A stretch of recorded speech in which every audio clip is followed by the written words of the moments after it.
മനുഷ്യനെ ഇഞ്ചിഞ്ചായി നശിപ്പിക്കുന്ന മാരക വിപത്ത്. കേരളത്തിൽ ലഹരിയുടെ പക്ഷികൾ കൂടുകൂട്ടിക്കഴിഞ്ഞു. സ്കൂളുകളിലും കോളേജുകളിലും വഴിയരികിലും എവിടെയും ഏതു സമയത്തിലും ഏതു രൂപത്തിലും അവൻ പതിയിരിപ്പുണ്ടാവും. രാജ്യത്തിന്റെ കരുത്തും ഭാവി വാഗ്ദാനവുമാകേണ്ട യുവതലമുറ ലഹരിയാൽ ചിന്താശേഷി നഷ്ടപ്പെട്ട് മനുഷ്യത്വം മരവിച്ച് മൃഗതുല്യമായ ഭീകരാവസ്ഥ. ലിംഗവ്യത്യാസമില്ലാതെ ലഹരിക്കായി കുട്ടികൾ ലൈംഗിക ചൂഷണങ്ങൾക്ക് പോലും വിധേയരാകുന്ന വേദനാജനകമായ കാഴ്ച.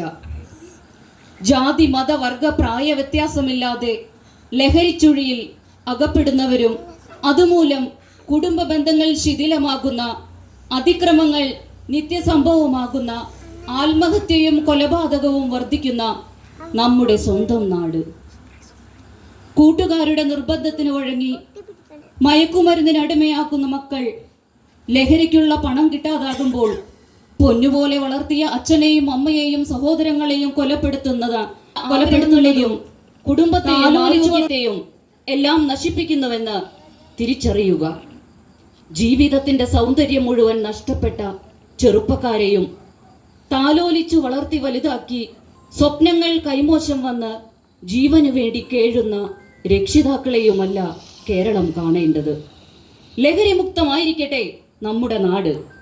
ഒത്തൊരുമിച്ച് നമുക്ക് മുന്നേറാം. നമ്മുടെ ചുവടുകൾക്ക് കരുത്തിനൊപ്പം നിശ്ചയദാർഢ്യത്തിന്റെ നീർച്ചയും മൂർച്ചയും ഉണ്ടാകട്ടെ. ജീവിതമാകട്ടെ ലഹരി എന്ന ഉദാത്തവും വിശുദ്ധവുമായ ദാർശനിക ചിന്തകൾ ഉണ്ടാവട്ടെ. ആത്മവിശ്വാസത്തോടെയും ഇച്ഛാശക്തിയോടെയും ജീവിതത്തെ ലക്ഷ്യത്തിലേക്ക് അടുപ്പിക്കുക എന്നതാവട്ടെ നമ്മുടെ ലഹരി. ഏതു കൂരിരുട്ടിലും നൈരാശ്യത്തിലും ഈ ജീവിത ലഹരിയുടെ വെളിച്ചം കെടാതെ സൂക്ഷിക്കാം. ലഹരിക്കെതിരായ പോരാട്ടത്തിൽ നമുക്കും പങ്കുചേരാം. ലഹരിയുടെ ചില്ലയിൽ കൂടുന്നു കൂട്ടിയിട്ട് മരണത്തെ പുൽകല്ലേ പൊന്നു കുഞ്ഞേ. അറിയാത്ത വഴികളിൽ പടരുന്ന ലഹരിയിൽ മുഴുകല്ലേ ഭ്രാന്തനായി ഇന്നു പാരിൽ.